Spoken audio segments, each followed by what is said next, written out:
की आजचा दिवसही काहीतरी विशेष आहे। आजच्या दिवसाला सुद्धा काहीतरी विशेष महत्व प्राप्त झालेलं आहे आणि हे महत्व प्राप्त होण्याला कारण आहेत साधकांचे मायबाप, योगियांचे योगी म्हणवले जाणारे विठ्ठलपंत आणि रुक्मिणी आई साहेबांच्या हृदयाला आल्हाद प्राप्त झाला, ज्यांच्यामुळे ज्यांनी अवताराला येऊन तुमच्या माझ्यासारख्या पामर विषयी अज्ञानी संसारासक्त जीवांच्या परमकल्याणाचा मार्ग नव्हे राजमार्ग खुला केला।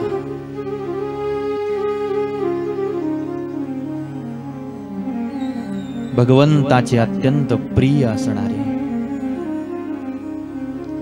जणू काही भगवंताचा आत्माच असणारे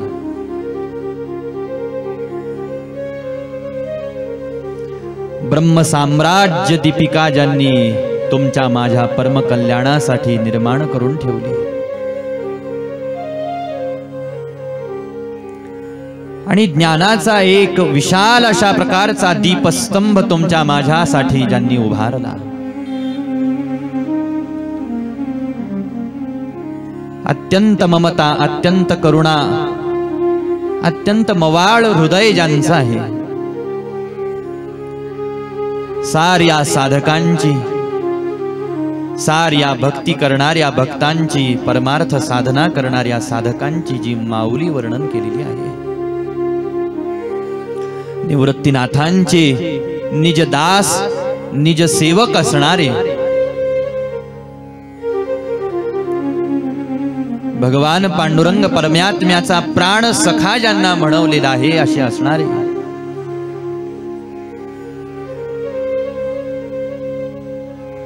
कैवल्य चक्रवर्ती महावैष्णव ज्ञानोबाराय।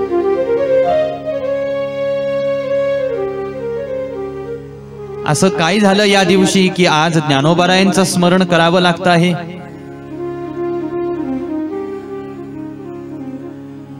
यामुळे स्मरण करावं लागतं आहे की साऱ्या विश्वाच्या कल्याणासाठी करुणावंत होऊन ज्यांनी अवतार धारण केला,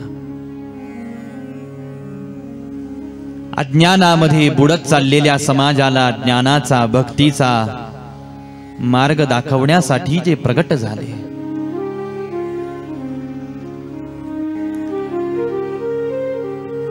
आज ज्यांना आपण ज्ञानोबाराय म्हणतो किंवा ज्ञानोबाराय म्हणून ज्यांना आपण पाहतो ते होण्याची पांडुरंग परमात्म्याला इच्छा झाली। याचा अर्थ असा आहे की ज्ञानोबा हे एक तत्व आहे, जे तत्व अंगीकारण्याची इच्छा साक्षात परब्रह्माला होते, त्या तत्वाचं नाव म्हणजे ज्ञानोबा आहे। कारण परब्रह्म म्हणजे या अनंत ब्रह्मांडातली अंतिम अवस्था आहे। अशा स्वयंभू असलेल्या परब्रह्म परमात्मा पांडुरंगाला आपली स्वयंभू अवस्था सोडून ज्ञानोबा व्हावं लागतं। याला कारण ज्ञानोबा हे तत्वच असायला पाहिजे आणि पांडुरंगाला सुद्धा जर का ज्ञानोबा होऊन अवताराला यावं वाटतं तर ज्ञानोबा या नावामध्ये फार गुढार्थ सामावलेला आहे आणि ज्ञानेश्वर हे एक तत्वच आहे। हा माझा विचार नाही, हे मी ठरवून बोलत नाही, ही माझ्या व्यासपीठाची प्रेरणा आहे।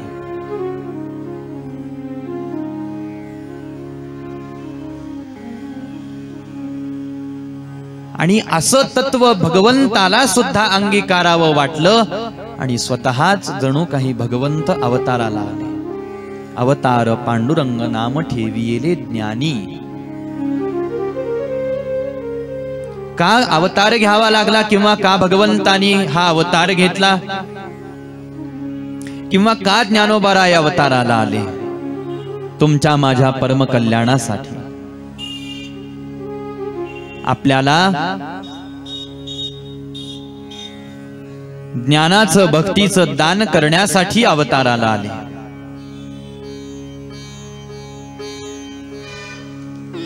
कृष्ण अवतारामध्ये जे भगवंताला सांगायचं होतं ते भगवंतानी अर्जुनाला सांगून टाकलं।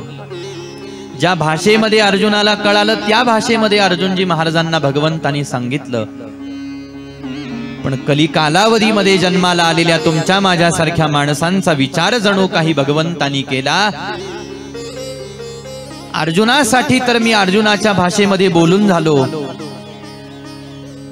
आता ज्यांचं ज्यांचं परम कल्याण व्हावं असं मला वाटतं, आता त्यांच्यासाठी मी त्यांच्या भाषेमध्ये बोले आणि गुह्याती गुह्य असलेलं ज्ञान मी उकलून दाखवे. ज्याप्रमाणे एखादं हजारो हजारो पाकळ्या असलेलं कमळाचं फूल असतं, सूर्यप्रकाश त्याला मिळाल्या बरोबर ते बंद असलेलं फूल जसं उमलतं, एक एक एक एक एक एक पाकळी त्याची खुलत जाते, तशी ज्ञानोबा रायांनी आपल्या ज्ञानोपदेशाच्या माध्यमातून, ज्ञानोबारायांनी केलेल्या गीता भाष्याच्या माध्यमातून भगवंताच्या एका एका एका एका वाक्यावरती हजारो हजारो हजारो हजारो कमळपत्रासारखी केलेली गुह्याती गुह्य रहस्याची उकल म्हणजे ज्ञानोबाराय आणि ज्ञानोबारायांची रचना आहे, ज्याला आपण ज्ञानेश्वरी असं म्हणतो.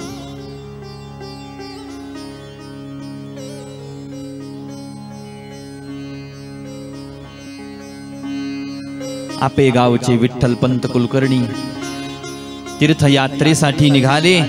आळंदीमध्ये येऊन पोहोचले. वटवृक्षाच्या पारावरती इंद्रायणीमध्ये स्नान करावं, पारावरती येऊन बसावं. आपली स्नान संध्या आणि जप, ध्यान, ग्रंथ वाचन असा दिनक्रम त्यांचा चालू झाला.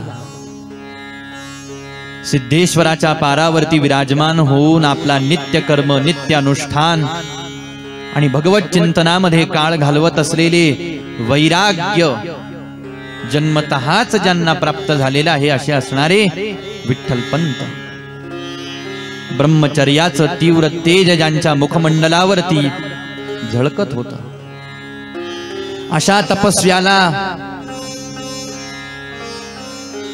अशा विरक्त शिरोमणीला ज्या काळावधीमध्ये माणसाचं चित्त हे प्रपंचाकडे जास्त खेचलं जातं, विषय भोगांकडे जास्त खेचलं जातं, त्या अवस्थेमध्ये एक कोणीतरी तरुण युवक इंद्रायणीच्या तटावरती विराजमान होऊन भगवत चिंतनामध्ये, ग्रंथ वाचनामध्ये आणि शास्त्र चिंतनामध्ये आपला काळ घालवतो आहे हे जाणते असणाऱ्या सिद्धोपंतांनी पाहिलं आणि लक्षात आलं की ही विभूती काहीतरी वेगळी आहे.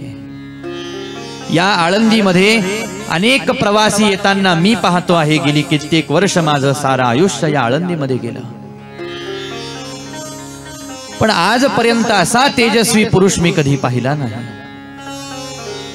कुणाकडे ज्याचं लक्ष नाही, कशामध्ये ज्याचं लक्ष नाही, एकमेव जो आपल्या भगवत चिंतनामध्ये निमग्न झालेला आहे आणि त्याच्या चेहऱ्यावरती उत्पन्न झालेलं हे तेज, आपण जावं, याला काहीतरी बोलावं, प्रश्न विचारावा, परिचय विचारावा. ग्रंथ वाचन करणाऱ्या विठ्ठलपंतांच्या समोर येऊन पोहोचले सिद्धोपंत. नमस्कार केला, प्रश्न विचारला, आपण कोण आहात, कोणत्या गावावरून या ठिकाणी आलेला आहात. उत्तर दिलं, माझं नाव विठ्ठलपंत आहे, मी आपेगावचा आहे, या ठिकाणावरती तीर्थयात्रा करत करत येऊन पोहोचलेलो आहे. विनंती केली, म्हटले माझ्या घरी तुम्ही फलाहारासाठी येऊ शकता का. फार वेळ मी तुमचा घेणार नाही म्हटले, पण थोड्या वेळासाठी का होईना तुम्ही माझ्या घरी फलाहारासाठी या. आदरपूर्वक विनंती केली. वयोवृद्ध असल्या कारणाने मान ठेवला आणि विठ्ठलपंत घरी आले. सिद्धोपंतांनी आपला स्वतःचा परिचय दिला, आपल्या परिवाराचा परिचय दिला. या घरामध्ये मी, माझी धर्मपत्नी आणि माझी एकुलती एक कन्या जिचं नाव रुक्मिणी असं आहे, आम्ही तिघजण या घरामध्ये राहतो.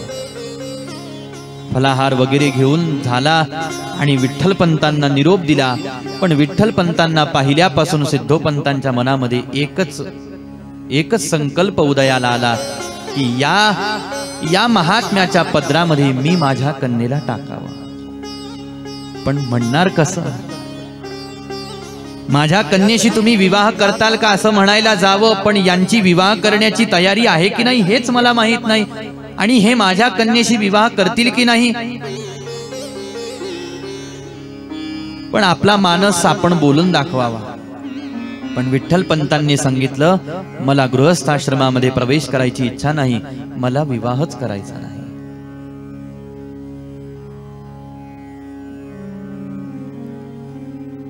आता पांडुरंग परमात्मा विचार करायला लागले, जर विठ्ठल पंतांनी विवाह केला नाही तर किती अवघड होईल. प्रत्येक अवतारामध्ये मी माता पिता निवडत असतो माझे, आणि त्याच्यासाठीच मी कश्यपाची आदितीची निवडणूक करून ठेवली, सुतपा पृष्णीची, वसुदेवाची, देवकीची, यशोदेची, नंदराजाची निवड करून ठेवली. आणि यांना सांगितलं, प्रत्येक अवतारामध्ये माझे माता पिता होत राहा. म्हणजे कधी दशरथ, कधी कौसल्या, कधी देवकी, कधी वसुदेव, कधी यशोदा, कधी नंद बाबा, कधी कर्दमजी महाराज, कधी देवहूती माता, कधी अत्री महाराज, कधी अनुसूया माता, आणि आज विठ्ठल पंत रुक्मिणी माता. पण विवाहच करायचा नाही, कसं होईल? स्वप्नामध्ये पांडुरंग परमात्मा गेले होते सिद्धोपंतांच्या, की या पुरुषासोबत तू तुझ्या कन्येचा विवाह लावून दे. मग मागणी घातली होती की माझ्या स्वप्नात पांडुरंग परमात्मा आले. मग विठ्ठल पंतांना सांगितलं, म्हटले काल मला स्वप्न पडलं आणि पांडुरंग परमात्म्याने मला सांगितलं की तुमच्या कन्येचा विवाह विठ्ठल पंताशी लावून द्या. म्हटले पांडुरंग तुमच्या स्वप्नात आले, माझ्या थोडी आले, मी विवाह नाही करणार. तुमच्या स्वप्नात आले, तुम्हाला आदेश झाला, तुमची अडचण, माझी थोडी. अरे बापरे, हा तर हुशार आहे म्हटले. रात्रीला झोपले तर मग पांडुरंग परमात्मा विठ्ठल पंतांच्या स्वप्नात आले, असं करू नको. माझा आदेश आहे तुला, रुक्मिणी सोबत विवाह कर. आणि मग रुक्मिणी आई साहेबांसोबत अत्यंत आनंदामध्ये विठ्ठल पंतांचा विवाह सोहळा संपन्न झाला. पण अंतःकरणामध्ये वैराग्य, संसारामध्ये लक्ष लागेना. राहून राहून असं वाटायला लागलं, बरा होतो मी एकटा होतो, कशाला मी विवाह केला, कशाला गृहस्थाश्रमामध्ये प्रवेश केला. रुक्मिणी आईसाहेबांना बोलता बोलता म्हणत राहायचे, मी जाईन बर का निघून, मी जाईन बर का निघून. खूप वेळेस रुक्मिणी आईसाहेबांनी ऐकलं. सतत सतत विठ्ठल पंतांचं चालू होतं. एक दिवस विठ्ठल पंत म्हणाले, मी जाईन बर का निघून. आणि रुक्मिणी आईसाहेब सहज वैतागून म्हणून गेल्या, जा म्हटले, जिकडं जायचं तिकडं निघून जा. आणि पडत्या फळाची आज्ञाच जणू काही मिळाली. कुठल्या अवस्थेमध्ये काय बोललं गेलं त्याचाही विचार केला जात असतो. पण मला जा म्हटली ना, वैतागून म्हटली का कसंही म्हणू, मनातून म्हटली का वर वर म्हटली, त्याचा कशाला विचार करायचा. जा म्हटली, निघाले घराच्या बाहेर, काशीला जाऊन पोहोचले. आणि कुठलाही मागचा पुढचा विचार न करता सद्गुरूंची शरणागती केली आणि संन्यास दीक्षा घेऊन टाकली. सद्गुरूंना सांगितलं, मी एकटाच आहे म्हटले, कोणीच नाही, मला परिवार नाही, काही नाही, काही नाही. असं का सांगितलं? मला सद्गुरू अंगीकारणार नाहीत म्हणून. प्रवास करत करत ज्या वेळेला इकडं येऊन पोहोचले गुरु महाराज आळंदीमध्ये निवासाला, इकडं रुक्मिणी आई साहेब वाट पाहायला लागल्या विठ्ठल पंतांची. गेली कित्येक महिने, आज वापस येतील, उद्या वापस येतील म्हणून एक नियम सुरू केला. रोज सिद्धेश्वराच्या दर्शनाला आल्या, वटवृक्षाला प्रदक्षिणा मारण्याचा नियम. नमस्कार करण्यासाठी सद्गुरूंच्या समोर आल्या, पुत्रवती भव म्हणून आशीर्वाद मिळाला. रुक्मिणी आई साहेबांना जरासं हसू आलं. काय झालं म्हटले हसायला? माझ्या आशीर्वादावरती हसू आलं का? म्हटले तुमच्या आशीर्वादावरती नाही हसू आलं, माझ्या भाग्यावरती मला हसू आलं. तुम्ही मला पुत्रवती म्हणून आशीर्वाद दिला, पण माझे पतिराजच माझ्या सहवासात नाहीत, माझ्या सोबत नाहीत, तुमचा आशीर्वाद खरा कसा ठरेल? तुझा पती तुझ्या सहवासात नाही म्हटले, पण माझ्या मुखातून आशीर्वाद बाहेर पडला, याचा अर्थ माझ्या मुखातलं हे वाक्य याचं सूचक आहे की लवकरच तुझा पती तुझ्या जवळ येईल. कोण आहे म्हटलं? त्याचं रूप रंग वर्ण मला सांग, कुठं भेटला तर मी त्याला पाठवून देईन. आणि सांगितलं, गोरा पान वर्ण आहे म्हटले त्यांचा.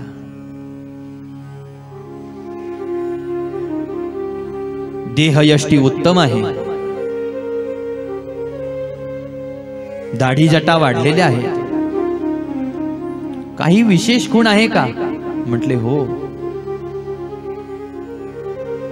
जन्मखूण आहे का म्हटले? हो. तुळशीचं पान आहे म्हटले. जन्मखूण असते ना.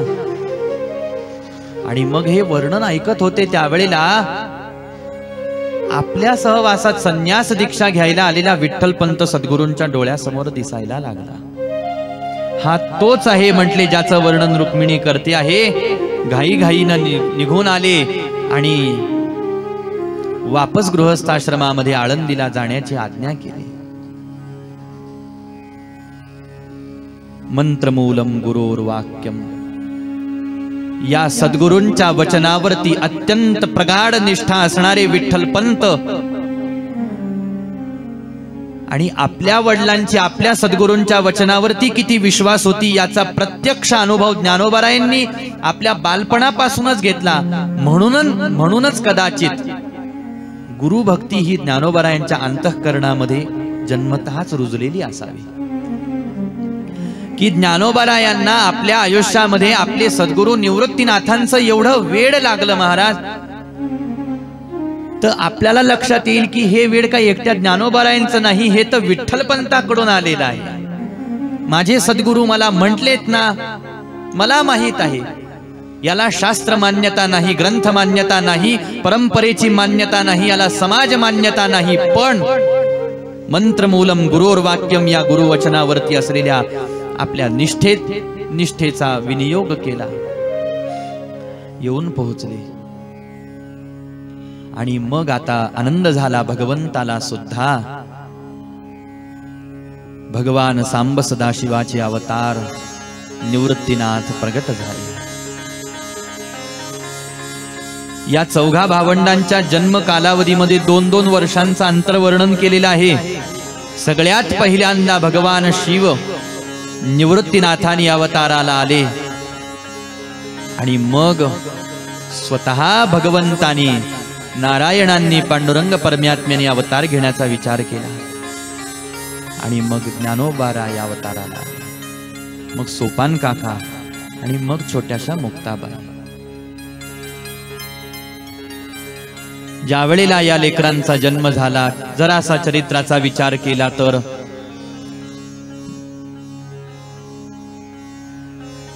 समाजाने धिक्कारलं, परंतु विठ्ठलपंत आपल्या साऱ्या परिवाराला घेऊन राहायला लागले. हळूहळू लेकरं लहानाची मोठी व्हायला लागली. पण तपस्व्याचं जीवन जन्मतःच यांना मिळालेलं होतं. आई वडील तपस्वी, आणि त्याचा परिणाम असा झाला की लहानपणापासून तेच संस्कार यांना मिळायला लागले. आणि आई वडील जशा पद्धतीनं सांगायचे त्या पद्धतीनं ग्रंथ वाचन, ग्रंथ श्रवण हे चाललेलं असायचं. पण आळंदीमध्ये राहणं जरा जड जायला लागलं विठ्ठलपंतांना.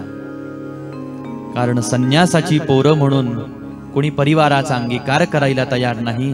आता आळंदीमध्ये आपलं राहणं अवघड आहे. आपण एक काम करू, सगळा परिवार मिळून तीर्थयात्रेला निघून जाऊ. म्हणून आपल्या छोट्या छोट्या चिमुकल्या लेकरांना सोबत घेतलं. विठ्ठलपंत रुक्मिणी माता त्र्यंबकेश्वरला जाऊन पोहोचले आणि ब्रह्मगिरीची प्रदक्षिणा आपण करू म्हणून ब्रह्मगिरीच्या प्रदक्षिणेला सुरुवात केली. रात्रीच्या वेळेला ब्रह्मगिरीच्या घनदाट अरण्यामधून छोटेशे ज्ञानोबाराय, छोटेशे निवृत्तीनाथ, मुक्ताबाई, सोपान काका, विठ्ठलपंत रुक्मिणी माता प्रवास करत आहे। अंधारी रात्र आहे, रातकिडे किरकिर करत आहेत, गडद अंधकार आणि घनदाट अरण्य आहे आणि आपल्या परिवाराला सोबत घेऊन निघालेले विठ्ठलपंत एवढ्या वेळामध्ये भल्या मोठ्या वाघाची डरकाळी कानावरती मोठ्याने ऐकायला आली। घाबरले सगळे, पळायला लागले। मुक्ताबाईला चटकन विठ्ठलपंतांनी उचलून घेतलं। ज्ञानोबारायांनी निवृत्तीनाथा सोपान काकांचा हात पकडला आणि पळायला लागले। पण या सगळ्या गडबडीमध्ये निवृत्ती कुठं राहिला हे मात्र कोणाच्याच लक्षात आलं नाही। ज्या वेळेला सगळं वातावरण शांत झालं त्यावेळेला विठ्ठलपंतांच्या लक्षात आलं, निवृत्ती कुठं आहे, निवृत्ती कुठं आहे, निवृत्ती कुठं आहे, निवृत्ती कुठं आहे। इकडं निवृत्तीनाथ एकटे पडले, आई बाबा कुठं आहे, कोणत्या दिशेला गेले हे कळायला काही मार्ग राहिला नाही। म्हणून जी दिशा दिसेल त्या दिशेने निवृत्तीनाथ पळायला लागले। पळता पळता पळता पळता एक गुहा दिसली आणि त्या गुहेमध्ये निवृत्तीनाथ सहारा घेण्यासाठी जाऊन पोहोचले आणि पाहतात तर काय, त्या गुहेमध्ये एका विशालकाय शिळेवरती गहिनीनाथ विराजमान झालेले आहे। लख प्रकाश त्या गुहेमध्ये पडलेला आहे आणि गहिनीनाथांच्या देहावरून दिव्य तेज बाहेर पडत आहे। जटा दाढी वाढलेली आहे। कोण आहे हा दिव्य पुरुष, कोण आहे हा योगी, कोण आहे हा तपस्वी, कळायला काही मार्ग नाही। आणि संस्कार रुजले असल्यामुळे समोर आले आणि नमस्कार केला आणि गहिनीनाथांनी मग निवृत्तीनाथांच्या मस्तकावरती वरद हस्त ठेवला। गहिनी प्रसादी निवृत्ती दाता। आणि मग जी कृपा गहिनीनाथांकडून निवृत्तीनाथांकडे आली तीच कृपा निवृत्तीनाथ ज्या वेळेला आळंदीमध्ये येऊन ज्ञानोबारायांना भेटले त्यावेळेला ज्ञानदेवा सार चोजवी। ज्ञानोबारायांना ती कृपा दान करून, गुरुबोध दान करून ज्ञानोबारायांना ती सिद्धता, ती अध्यात्म ज्ञान, तो तत्वबोध निवृत्तीनाथांनी करवून दिला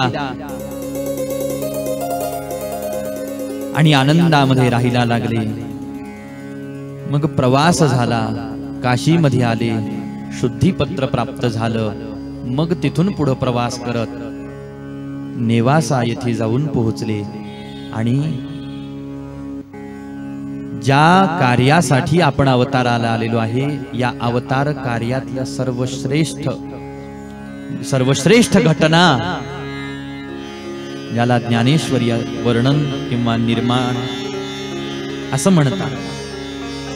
अर्थात सद्गुरूंचा आदेश प्राप्त झाला आणि गीतेवरती भाष्य करायला ज्ञानोबारायांनी आरंभ केला आणि बोलता बोलता बोलता बोलता बोलता साधकांना, परमार्थ करणाऱ्यांना बोध होईल अशा पद्धतीनं अध्यात्मशास्त्राचं वर्णन केलं आणि 700 श्लोकांची असलेल्या श्रीमद भगवत गीतेवरती भगवान ज्ञानोबारायांनी सर्वसाधारण 9000 ओव्यांचं भाष्य केलं।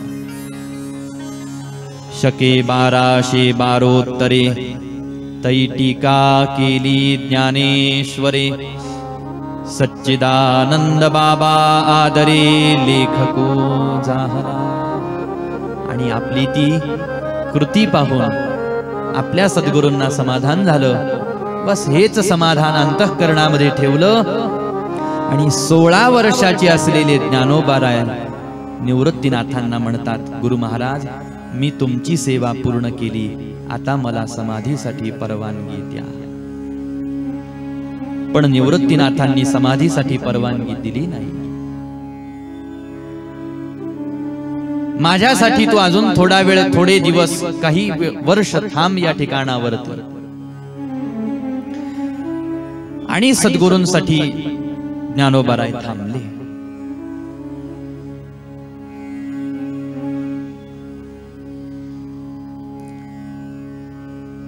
ज्या पद्धतीनं ज्ञानोबारायांनी तुमच्या माझ्या परम कल्याणासाठी ज्ञानेश्वरी, त्याच पद्धतीनं अमृतानुभव। आणि ज्यांना ज्ञानोबारायांनी आपला सखा म्हटलं त्या चांगदेव महाराजांच्या निमित्ताने चांगदेव 65चं वर्णन ज्ञानोबारायांनी केलं। सुमारे 1000 अभंग ज्ञानोबारायांचे आज उपलब्ध होतात। अभंग गाथा निर्माण केला आणि लघु ग्रंथ हरिपाठ हा जो नित्यनेमाचा वाचनाचा ग्रंथ उपासनेचा ग्रंथ आहे, हे सारे कार्य करत असताना ज्ञानोबारायांचं वयाचं 22वं वर्ष आता संपत असताना याच कार्तिकी एकादशीला ज्ञानोबाराय पंढरपूरला वारीसाठी गेले। भगवंताचं दर्शन केलं, भगवंतांची परवानगी घेतली, भगवंताकडून निरोप घेतला आणि आळंदीमध्ये आले। सद्गुरूंच्या आज्ञेनुसार ज्ञानोबारायांनी समाधी घेण्याचा निर्णय घेतला। आज निवृत्तीनाथांनी सुद्धा ज्ञानोबारायांना परवानगी देऊन टाकली। स्वतः भगवंत रुक्मिणी आई साहेबांसोबत नामदेवराय इत्यादी संत मंडळी आळंदीमध्ये एकत्र जमा झाली। स्वतः भगवंतांनी ज्ञानोबारायांना एका हाताने धरलं, एका हाताने निवृत्तीनाथांनी धरलं। नामदेवरायांचे 4 पुत्र नारा, विठा, गोंदा आणि महादा यांनी ज्ञानोबारायांना ज्या समाधीवरती ज्या ठिकाणावरती समाधी घ्यायची होती ती जागा स्वच्छ केली। आणि हीच जागा का निवडली असा प्रश्न देवाला विचारला। त्यावेळेला देवाने उत्तर दिलं, म्हटले ही जागा काय या जन्मात किंवा या अवतारात निवडलेली नाही, म्हटले एक तर हे सिद्धपीठ आहे, 84 सिद्धांचा सिद्ध बेटी मेळा वर्णन केलेला आहे, हे सिद्धपीठ आहे। त्या 84 सिद्धांनी या ठिकाणावरती निवास केल्यामुळे हे सिद्धपीठ तयार झालं आणि त्यातल्या त्यात माझ्या ज्ञानोबारायांनी या ठिकाणावरती निवास केला। आणि ही काही पहिली वेळ नाही म्हटले इथं समाधी घेण्याची। ग्रंथामध्ये असं वर्णन आलं की अष्टोत्तर शत वेळेला या ठिकाणावरती समाधी घेऊन झालेली आहे। आता या वेळेला पुन्हा एकदा माझे ज्ञानोबाराय समाधीसाठी सज्ज झाले आणि सिद्धेश्वराच्या शिवलिंगासमोर जो नंदी आहे त्या नंदी खालून विवरामध्ये जाण्याचा मार्ग आहे। ज्या वेळेला ज्ञानोबारायांना समाधी घ्यायची होती त्यावेळेला समाधीची जागा तयार केली गेली किंवा खड्डा तयार केला गेला असं कुठेही वर्णन नाही। उलट स्वतः देवानी याचा खुलासा केलेला आहे। आपण नामदेवरायांचे अभंग पाहिले तर आपल्या लक्षात येऊन जाईल की ही पूर्वीपासूनची जागा आहे म्हटले समाधीची। आणि मग ज्ञानोबारायांना त्या ठिकाणावरती घेऊन समाधीसाठी सज्ज झाले। ज्ञानोबाराय पद्मासनामध्ये विराजमान झाले। समोर आपली वाङ्मयी प्रतिमूर्ती असलेली ज्ञानेश्वरी आपल्या समोर ठेवून घेतली ज्ञानोबारायांनी। एक वेळेला आपल्या सद्गुरूंकडे आणि पांडुरंग परमात्म्याच्या रूपाकडे पाहिलं आणि पद्मासनामध्ये निमग्न झाले, ध्यान मुद्रा लावली आणि योगियांचे योगी असलेले ज्ञानोबारायांनी आपले डोळे बंद केले आणि संजीवन समाधी धारण केली।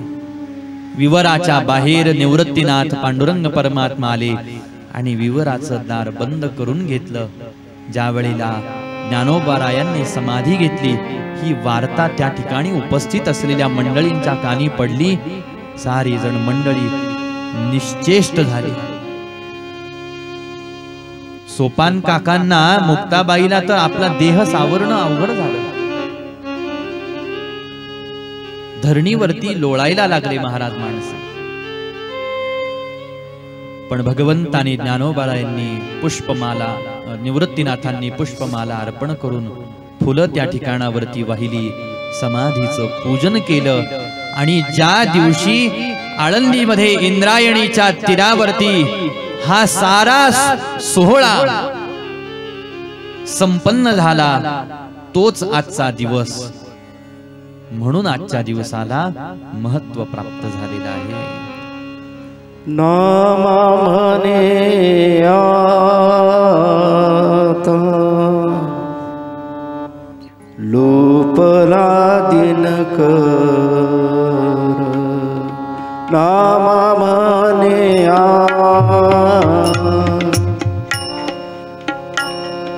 लोपला दिनकर, नामा म्हणे लोपला दिनकर, नामा म्हणे लोपला दिनकर, नामा म्हणे आता लोपला दिनकर, नामा म्हणे आता लोपला दिनकर, नामा म्हणे आता लोपला दिनकर, नामा म्हणे लोपला दिनकर, बाप ज्ञानेश्वर, बाप ज्ञानेश्वर, समाधीस्थ बाप ज्ञानेश्वर, बाप ज्ञानेश्वर, समाधीस्थ नामा म्हणे आता लोपला दिनकर, नामा म्हणे आता लोपला दिनकर, नामा म्हणे आता लोपला दिनकर, पाप ज्ञानेश्वर, पाप ज्ञानेश्वर, समाधी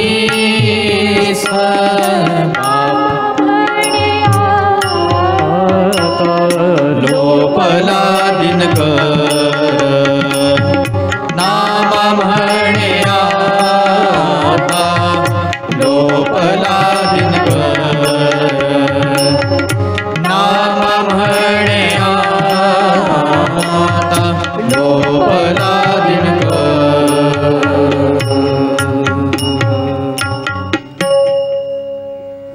आजच्या दिवशी ज्ञानोबाराय समाधी अवस्थेमध्ये निमग्न झाले. अर्थात संजीवन समाधी ज्ञानोबारायांनी घेतली.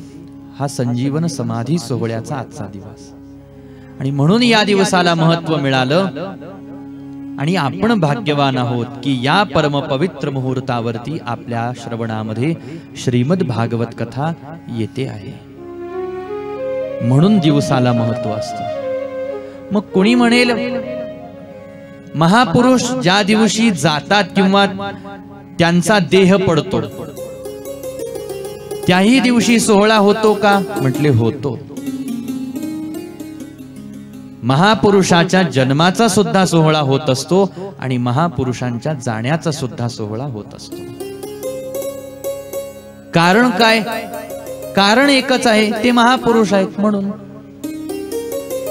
इतर जे कारण आहे त्याच्या पाठीमागचं त्या कारणाचा विचार आपल्याला या ठिकाणी करायचा नाही. म्हणून एकाच वाक्यात ते महापुरुष आहेत म्हणून त्यांच्या जन्माचा सुद्धा सोहळा असतो आणि त्यांच्या समाधीचा सुद्धा सोहळा असतो.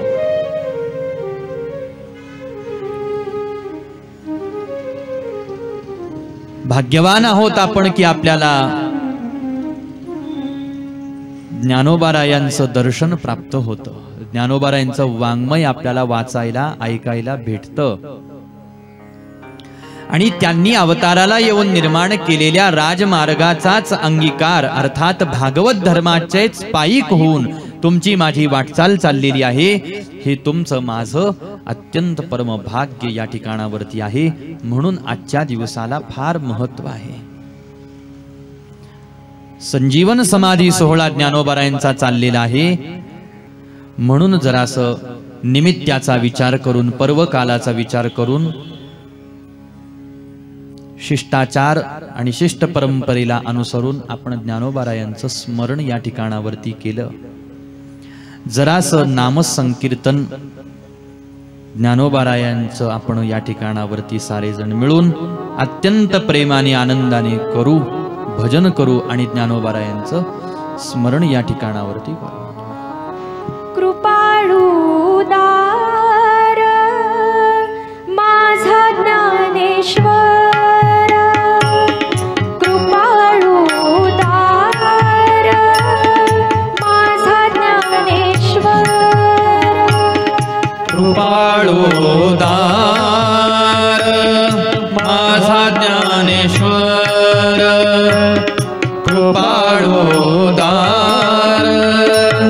माझा ज्ञानेश्वर,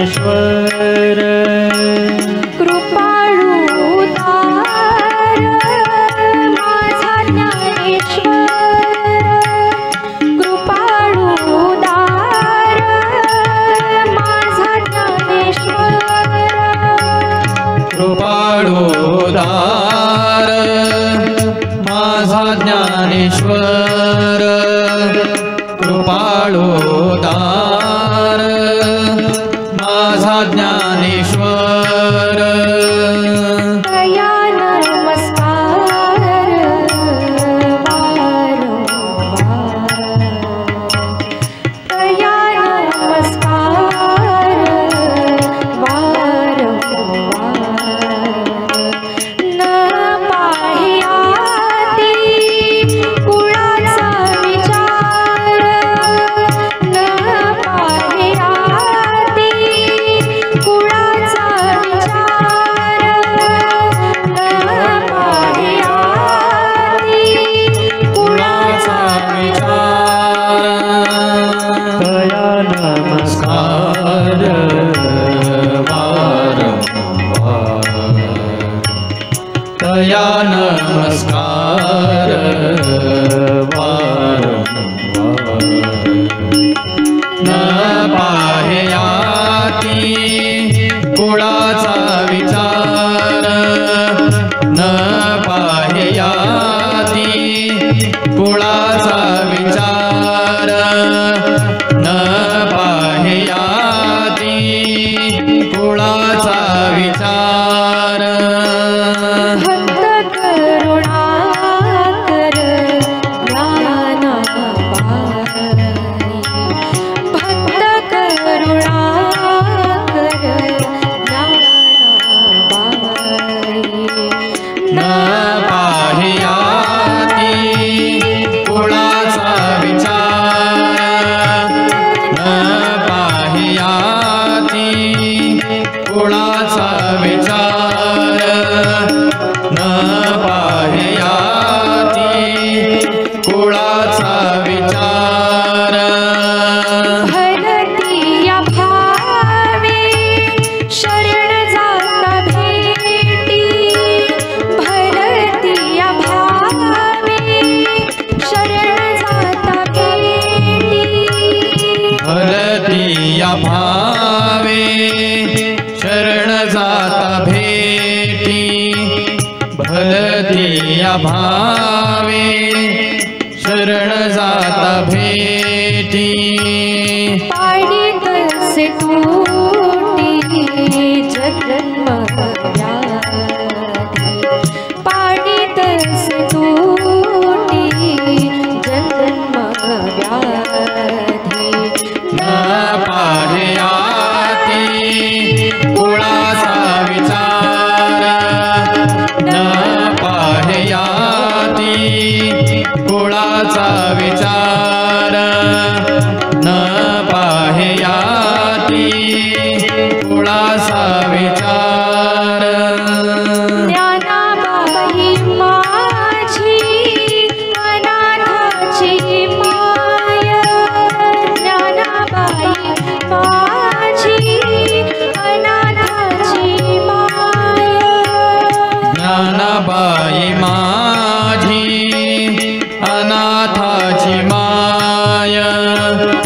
ज्ञानबाई माझी अनाथांची माय